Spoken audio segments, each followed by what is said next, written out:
Hi, friends! Since it's the spooky month, we are taking a little break from Philippine creatures to talk about haunted places here in the Philippines. From October until the end of November, I'll be sharing some of the spookiest spots around the country. And if you're interested in haunted places outside the Philippines, you can check out my other podcast called Necronotes, where I cover those stories. So, yeah, thank you, and let's get on with the episode. Located in Baguio City, the Diplomat Hotel has a history dating back to the early 20th century.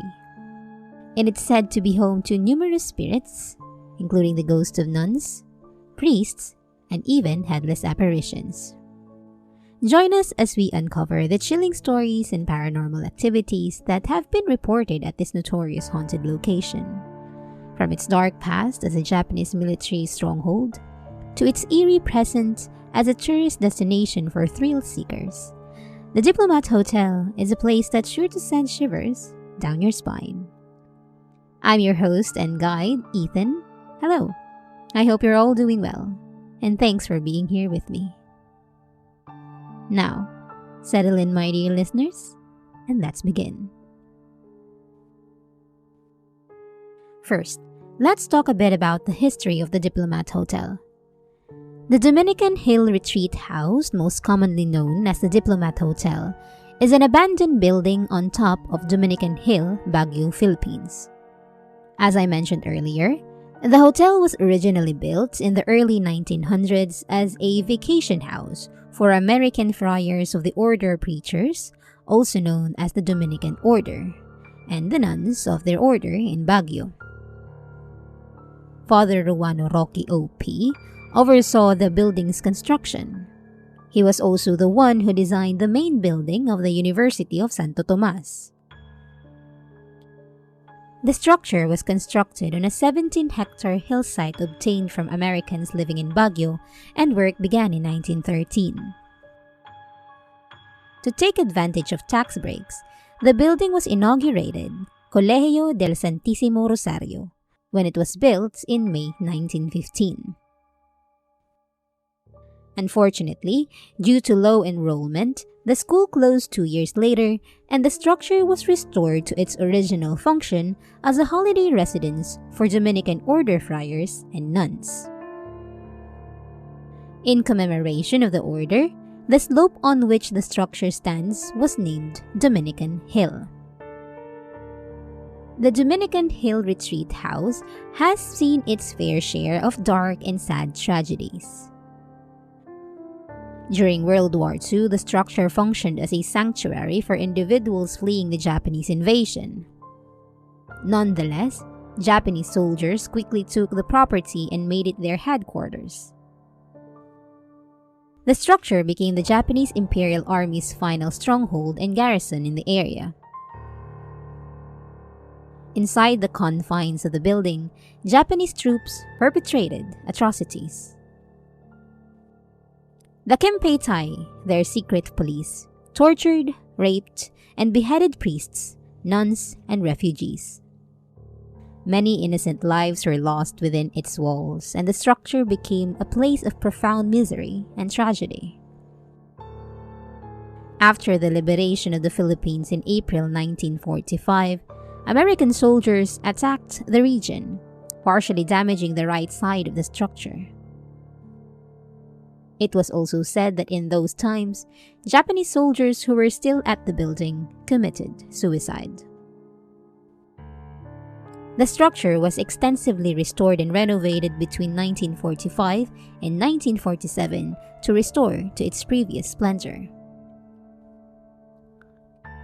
In 1973, Diplomat Hotel Inc. gained ownership of the property and thoroughly transformed the interior into a 33-bedroom hotel, maintaining the unique features that the Dominican friars had previously created.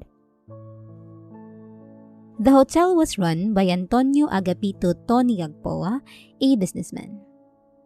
Tony Agpoa, besides being an entrepreneur, also claims to be a healer of faith, famous for psychological surgery.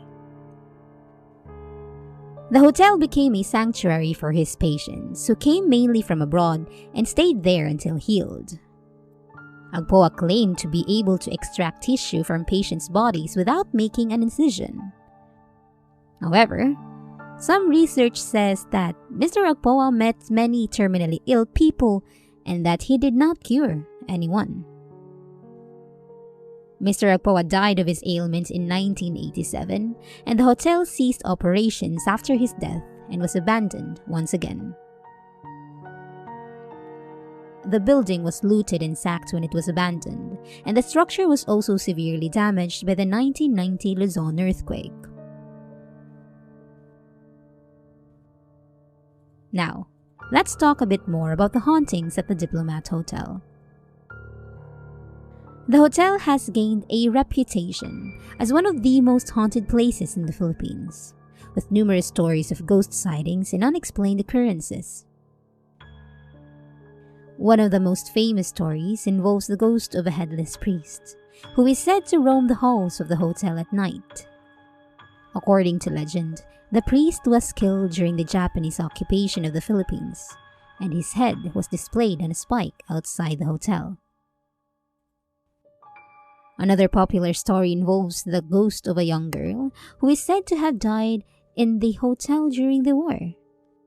Guests have reported hearing her laughter and footsteps in the halls of the hotel, and some have even claimed to see her ghostly figure.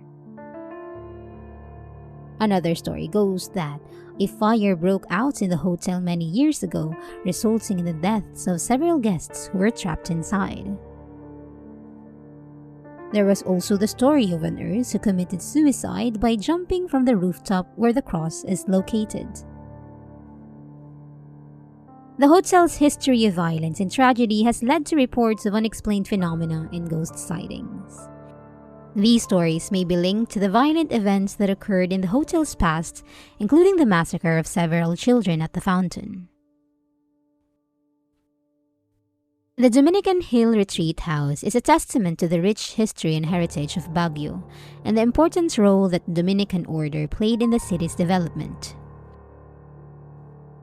It stands as a reminder of the city's past and a symbol of hope and inspiration for the future.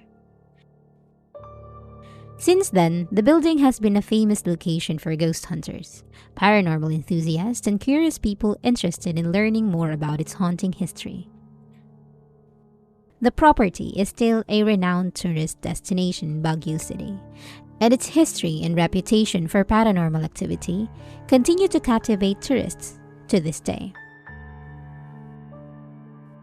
Whether you believe in ghosts or not, the Diplomat Hotel is a must-see destination for anyone interested in history, architecture, or just a good ghost story. Thank you so much for listening, friends. I hope today's episode gave you a good scare.